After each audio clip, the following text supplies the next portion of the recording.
Hey, what's going on, everybody? Today is March 18th, 2024, and you're listening and watching the Daily AI Show live.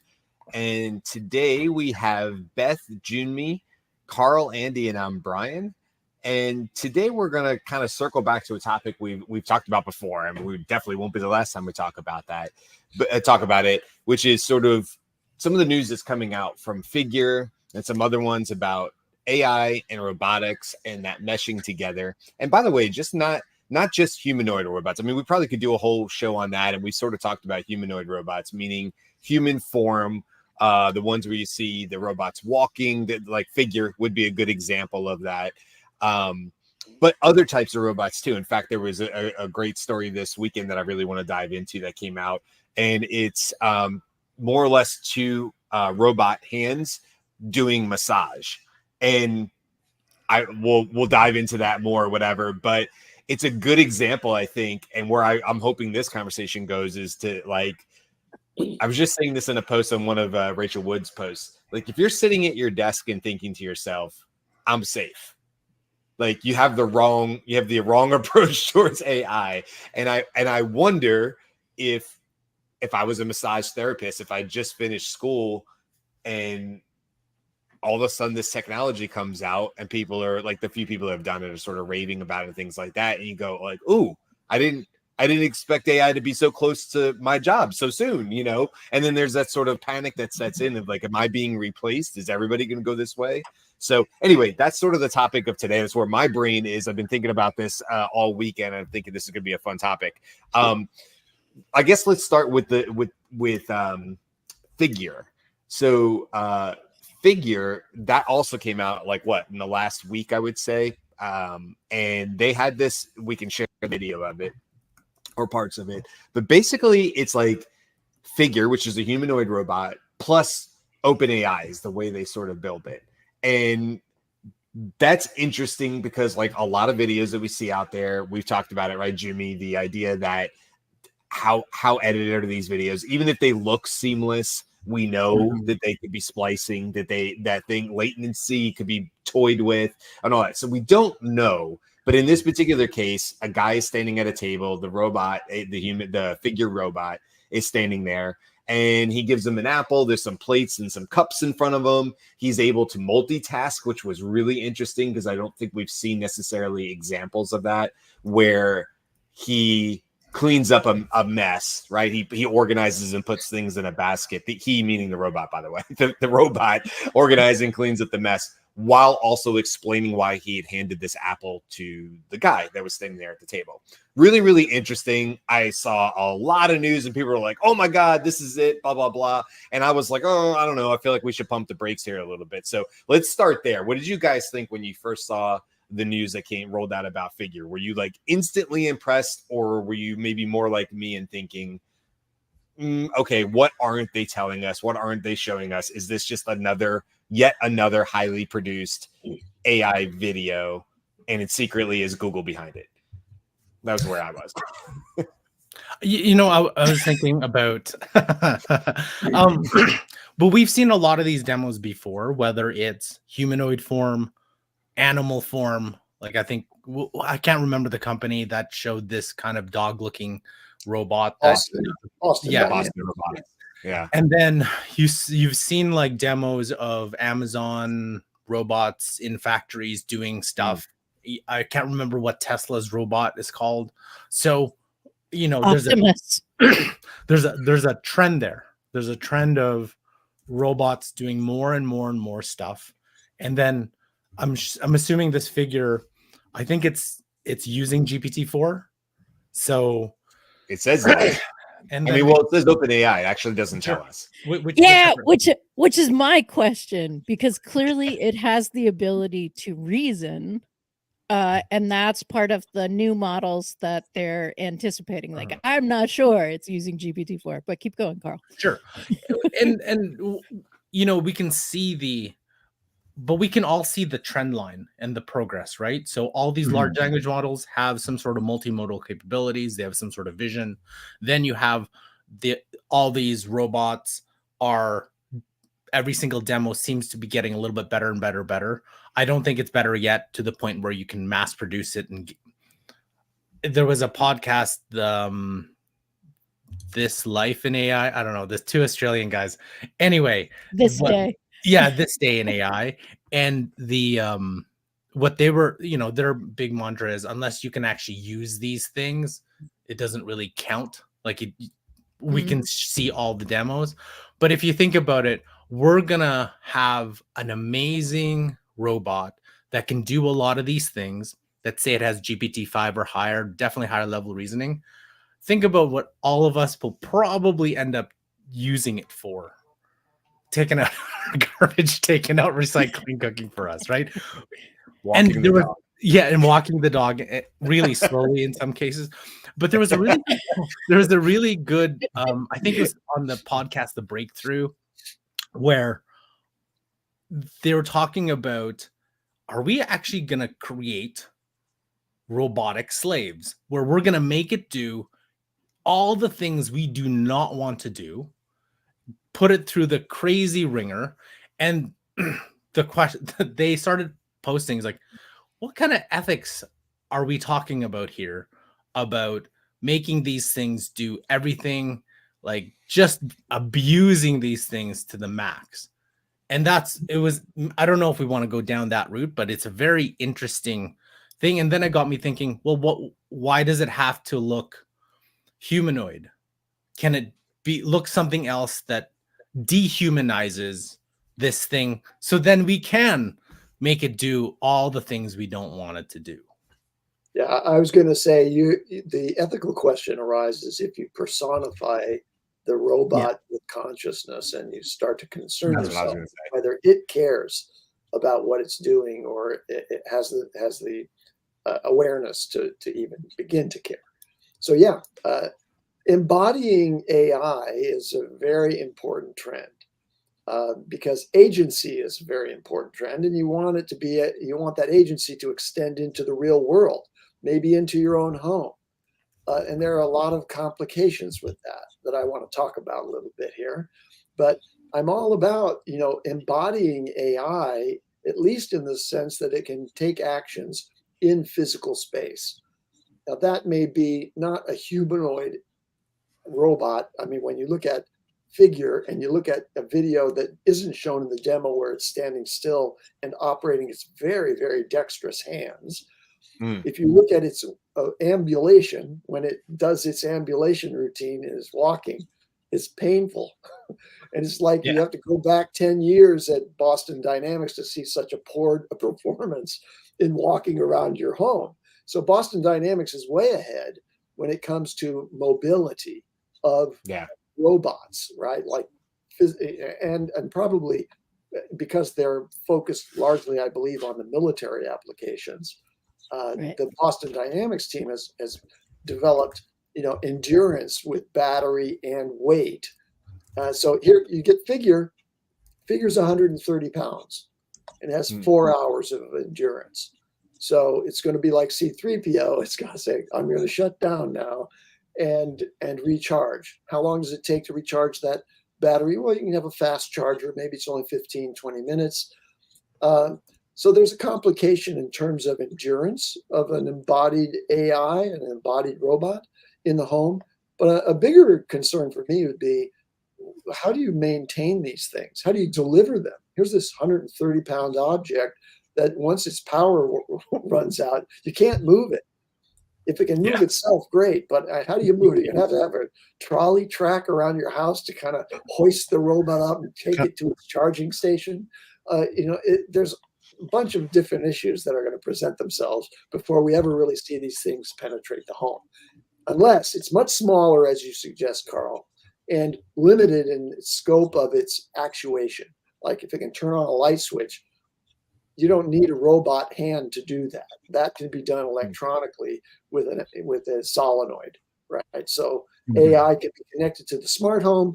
Where do you really need an embodied humanoid robot to assist? And maybe doing the dishes is the only example that we can come up with. Well, I think too, okay, that's and that's the home, you know. And I mean, and maybe there. I mean, I'm sure there's a future where there's like a humanoid robot in homes. I'm guessing that probably starts in homes where you have disabled folks, where or not. I should just say non-ambulatory. Good God, I can remember. I know Beth, you sort of talked about this with family too, but just as having to move patients as a firefighter and going into homes in an EMT and move patients and do the bedroll and get the sheet underneath the patient and transfer patients was a 3 or 4 or 5 guy operation. And you figure there are there are family members at home doing this by themselves day in and day out. They've got it down to a process. They've got it as efficient as it possibly can, but it is probably beating on their body at the same time. But you do what you got to do, right? We're all going to step up and do it. And so I think, okay, in the home, this is where I start to see like these types of robots starting to make a big difference, because if it can step in and help move somebody in a safe way without injuring another human. I will tell you a quick personal story. I wasn't there for it, but when my mom was in her last month of life, I would say, because she spent her last 2 weeks in hospice care. Prior to that, she was still at the house with my dad, 2-story house. It may not have been in the last month. I may have the dates wrong, but the point is this. She was going upstairs and she was already at the point where she was frail, and my dad would go up and down the stairs with her, and my mom's legs gave out. And my dad had a moment halfway up the stairs of, are we both going down the stairs together? Like he said, it was the moment where he thought, okay, I can no longer do this on my own. My dad is a prideful man. He's strong, he's fit. And then this is 15 years ago as it is. But he had that moment where he said, I grabbed railing, I grabbed your mom, and by the grace of God, we both didn't go backwards down the stairs and damn near kill us. So I just look at stairs, I look at things like that, and I go, we have stair chairs and things like that. But what will be the robot, the AI robot of the future that steps in to these roles for home care and makes a big difference for people? So I'm curious about that. But anyway, my point was to say, like, I also want to talk about like the robots and where human robots are in manufacturing, and more of the iRobot type level where there's 100 of them. Or if you go to Disney, you see 100 stormtroopers all standing there looking back at you on one of the rides. Like, is that where I think it is, where they're all plugged in, Andy, and they all have their charging ports, and they're being rotated out on 3-hour and 45-minute rotations, so they're always charged and they're always working. That's kind of where I see it going as far as like what the figure robot, the Boston Dynamics. Go ahead, Beth. I would agree. I would say that there is there's a crossover in this. So I'm thinking that the baby boomers are aging, right? And they have a fair amount of money in terms of generational if we look at generations that are going to adopt this. And so I think it's entirely possible that the baby boomers are going to be buying the take out the trash robot and like hold this thing so that I don't have to bug my neighbor to hold it while I like hold the other part and we're lifting something together. And then you do have the robot in your house that you now know how to use when someone's fallen and you need to help them off the ground, or you then need to move into this kind of more embedded kind of care. But I agree, Andy, there's like maybe a small square footage that you're doing stuff, and maybe it has like it's not gonna have sneakers, but it has like those pop out wheel things that you're just like a manual switch that you're just gonna be able to push it over toward the charging. I don't know, but yeah.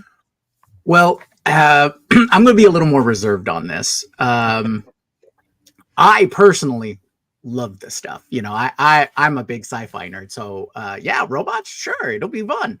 I agree, Brian, that I think what we're seeing now is sort of like the concept car or the fashion that that is released in Milan. These are all things that we're going to see down the road, or at least elements of that we're going to see introduced into our daily lives. I think if you had a perfect robot right now, you would have natural human resistance. And if you're talking about personal robots or healthcare robots, I think there's even more resistance to that.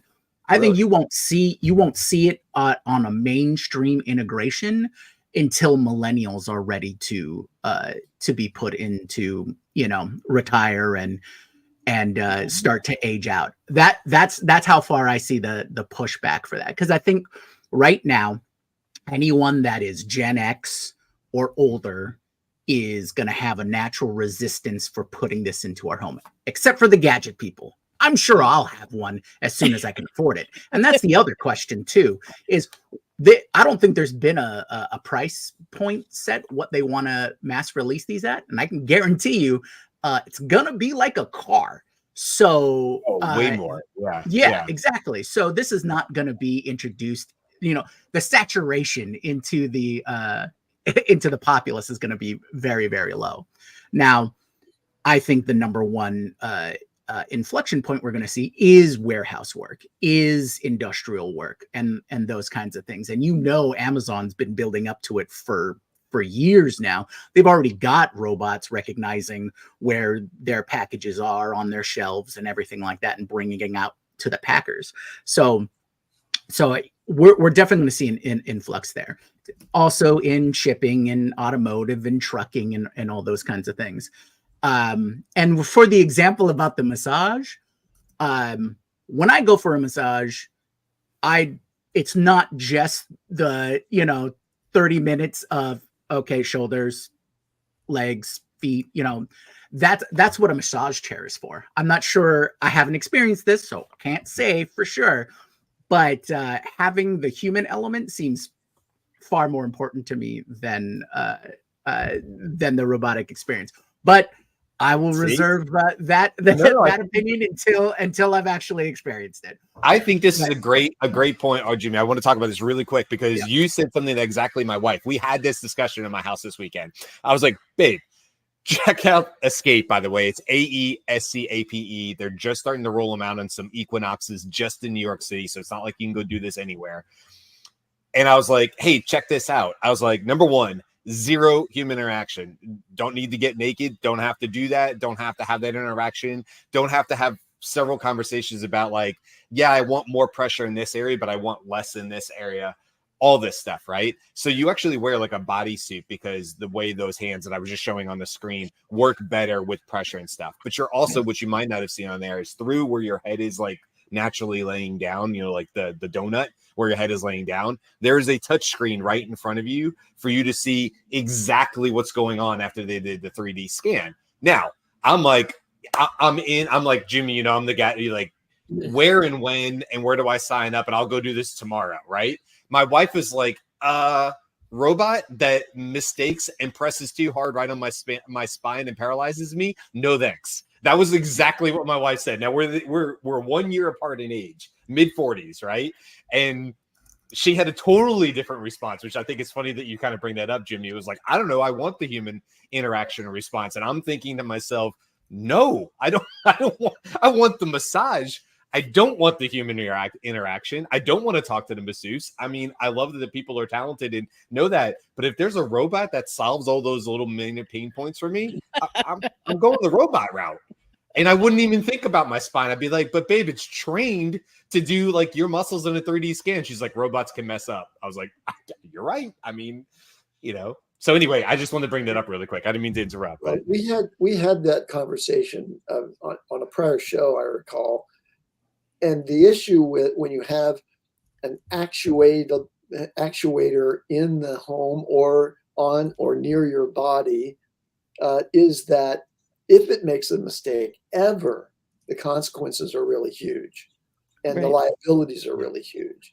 So there's a lot of testing and training that has to be done before you'll feel comfortable having something that can exert incredible forces enough to lift a human body off a bed, right? Right.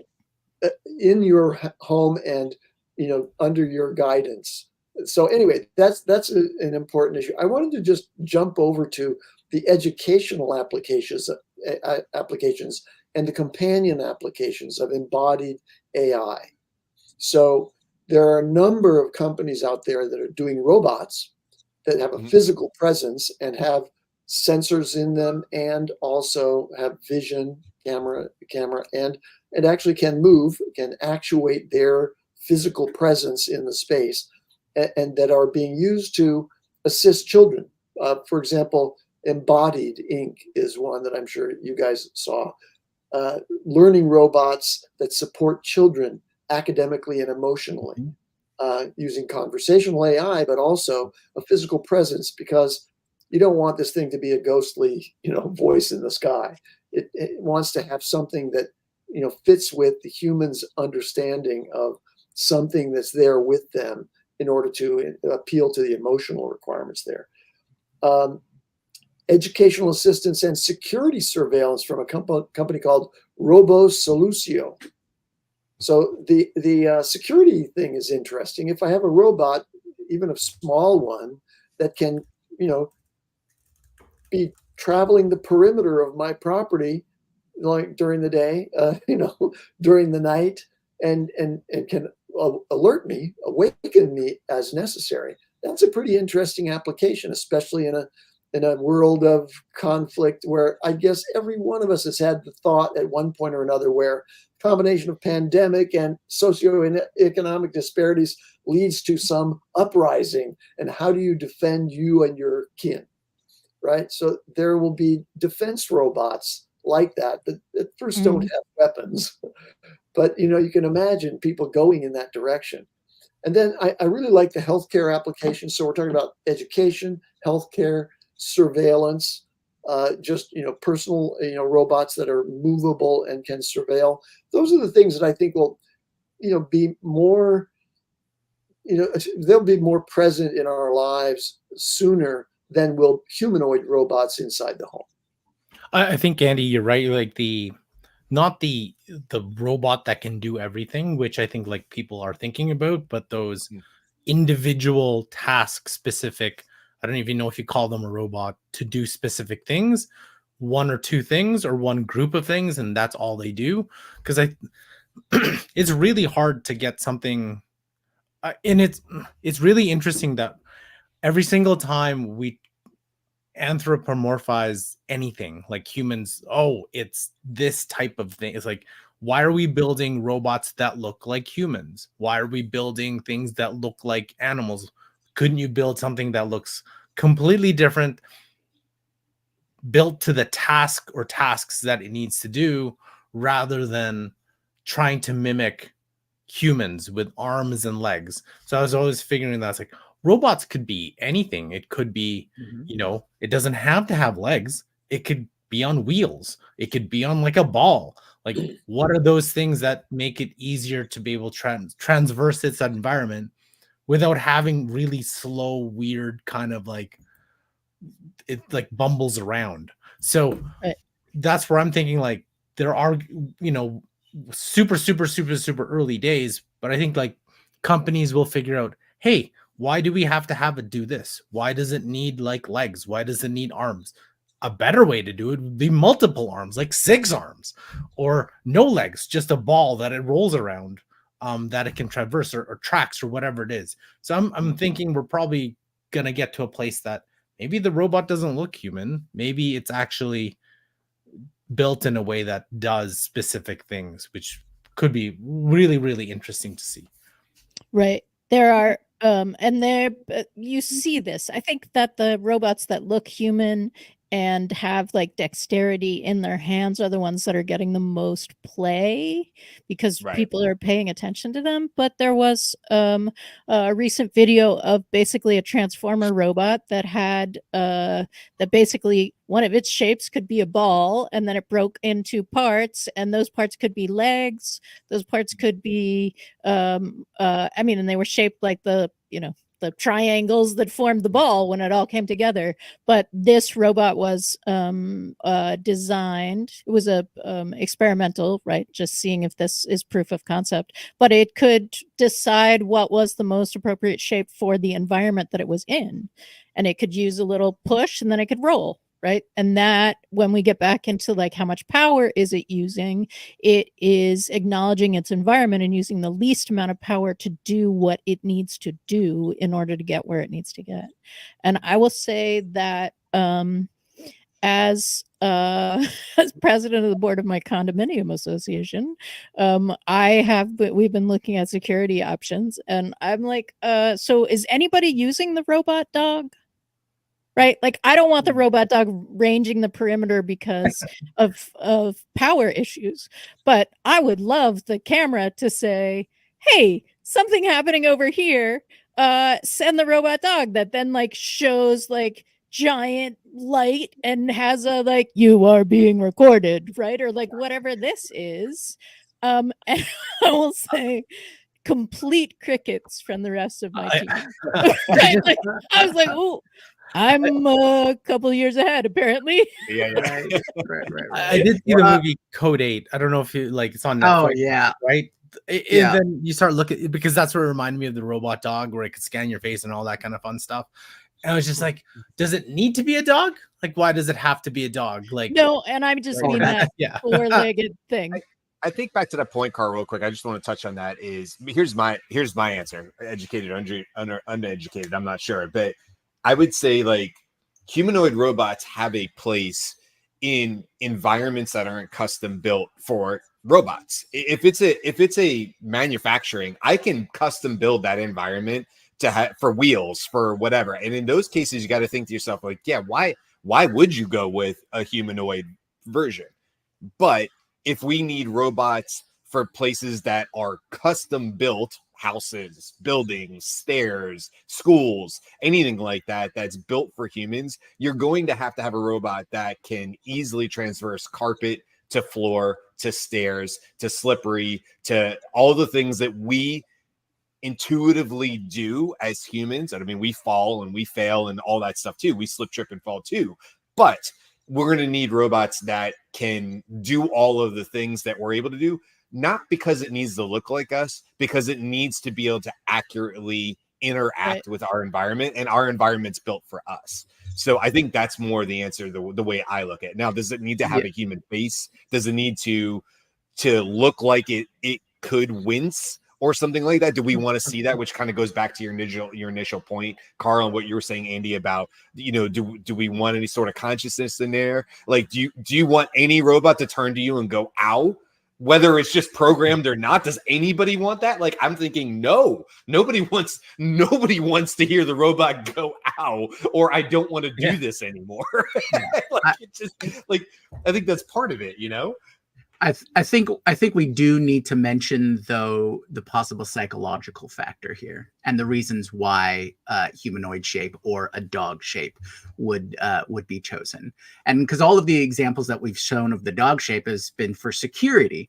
Well, humans now already associate, certain breeds of dogs and certain actions with a security or law enforcement connection in their minds, right? You see a German Shepherd, and it's just like, oh, that's a police dog, those kinds of things. Yeah. What? So I think there's a psychological factor in there is why certain forms are chosen. Also, I agree with Brian. Yes, there's probably there's a practical reason for robots to live in human spaces, but I also think from the sales aspect, it's probably easier to sell a robot that's like, oh, it can do all these things that I know that people can do. So there's that factor as well in determining or helping a sale to go through. Because it's like, oh, instead of X, Y, and Z employees, I can have this replace it, because I know it can do the same thing a person can do. Now, I don't want to be alarmist or anything like that, but I'm sure there is that psychological factor in choosing these forms. But that same psychological, we are really away from houses that are now being built to accommodate whatever the foremost AI robot technology is of the time. Just look at a house and look at wiring and go, how important it was to have cable in all rooms. When you had a house built out in the 90s, you're like, just put a cable coaxial in every room. I don't know where I'm going to want a TV, but just do it. Now I would say the same thing about Ethernet. I don't know. And maybe in 5 years, I no longer say that about Ethernet because Wi-Fi is so good and it's so accurate and it's so fast that why would I tether myself to any wall anywhere? These are all things we've watched just in our lifetime of houses. So like, I mean, really, are we that far away from, oh, this house was built in 2035 and it already comes pre-built in with the 4 charging stations you're going to want for your AI robot and the thing that quickly moves the robot from upstairs to downstairs because it's like a built-in track along the side of your stairs, built into the wall. You'll just be happy it's there because you don't have to custom retrofit it later. Like, I mean, come on, we know this is coming in some way. I don't know what the robot is, I don't know what it's going to look like, but we know the Roombas are going to get smarter. So like, it's like, how is that going to play into our houses? I want to say that I think that a logical progression is to take Roombas, build them a little bit larger with, more abilities and AI, so they're conversational, and an arm that can lift, can go up with a camera on it and look at some scene, like on top of a table, pick up an object that you've asked it to retrieve, put it on its back, and come back to you. Right? Mm-hmm. And Roombas do go and charge themselves as well when the battery is low after they're done. That's more like what I expect to find in the home. So Roomba, contact us. We'll build out that AI solution for you. This is Landroba. So it goes and it hits something. It's like, ooh, okay, there's something on the floor. I pick it up. I put it in the basket that's on my back, right? And now it gets to vacuum and pick up at the same time. Then go charge itself. Which would be great in my house with shoes. Hey, I do want to bring up, I just want to go through because I'm just sharing the screen really quick for anybody just listening to us. I'm just going to flip through a couple different companies that are in this space. And I am sure there's 40 more. I mean, Andy, you mentioned 3 or 4 that I hadn't heard of. This is Boston Robotics site, and they have a little video playing here. What they're showing though is like custom purpose robots from everything that have a whole bunch of suction cups, and they're moving packages along like an assembly line, or like you would see at a UPS maybe facility coming out of Connex buildings. Then they're showing their more humanoid ones, which they've shown through the years. They have Spot, which I think is the yellow robot dog, that the one they're showing now, that I think a lot of people are familiar with, that's been around forever and ever. That was like the first time I remember people be like, well, it's a great job, humans. High fives. Like, nice knowing you. The Boston Dynamics robot dog Spot's going to come for all of us. As soon as you put a weapon on it, it's game over. So Boston Robotics has been in the business for a long time, but there's others. So we talked about Figure. This is Figure that just came out, not just came out last week. They've had a robot for a while called their O1 or One. I'm not sure how they say it, but they were in the news because of what we were talking about earlier with integrations with OpenAI. It's showing it walking, moving things. It's tethered while it's walking. It also walks very, very slowly. Then you have things like Hanson AI. If anybody remembers Sophia.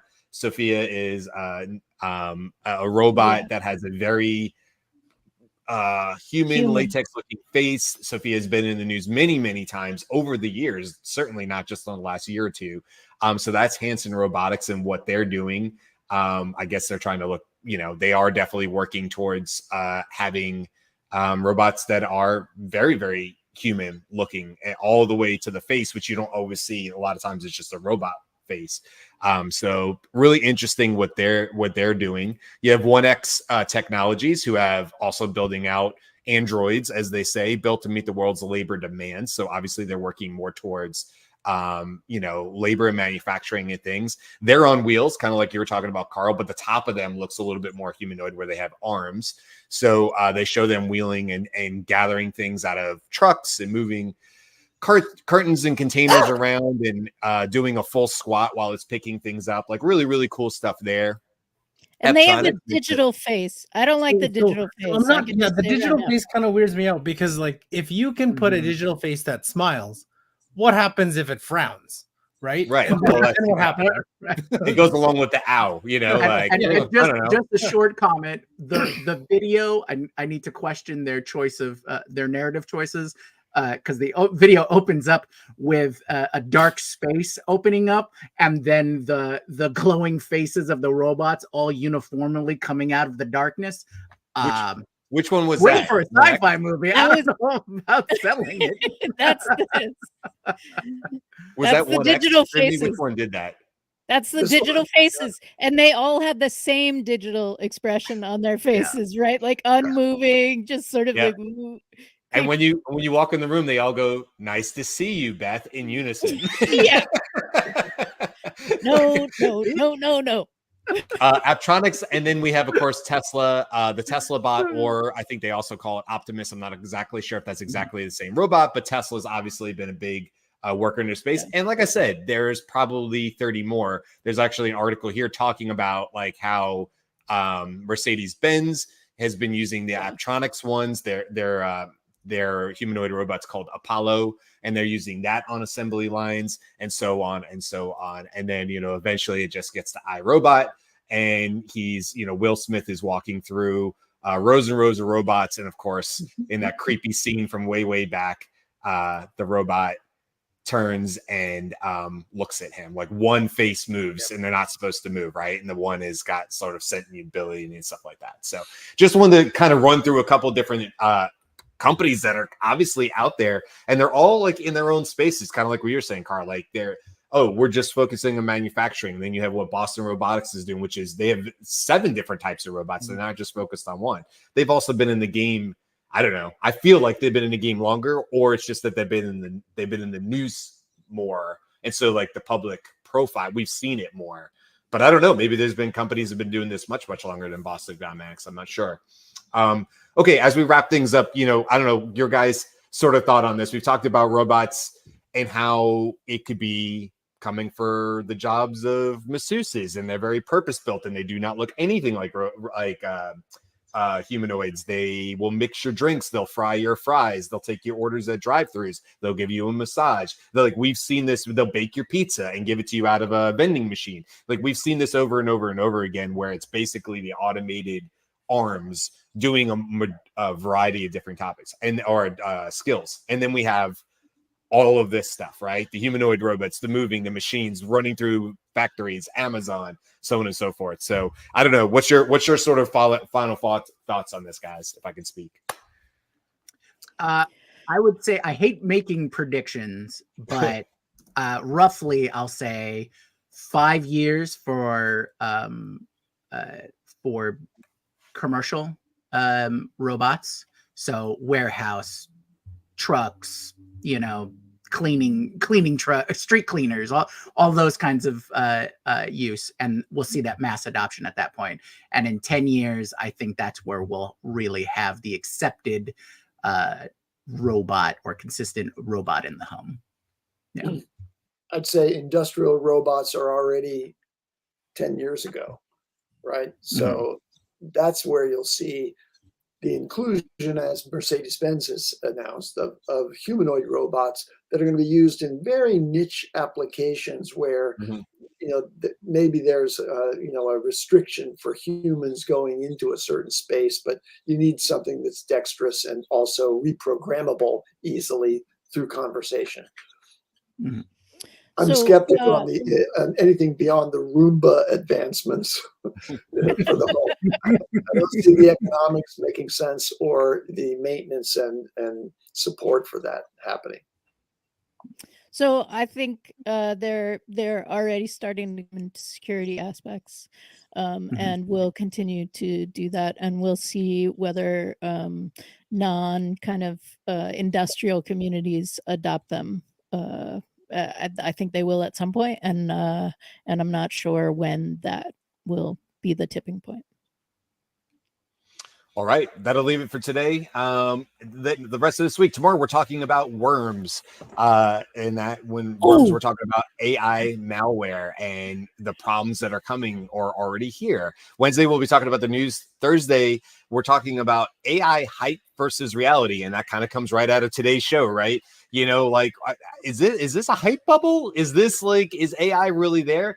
And can AI really even keep up at this point with what people think it should be able to do, which is a real problem if people's perception is that AI is constantly underperforming, despite the fact that we know that AI is doing things that have never been done before. But we're really good at moving the goalposts. So we'll talk about that on Thursday. And then Friday, we have our 2-week bi-weekly recap show where we'll be talking about all the things we talked about over the last 2 weeks.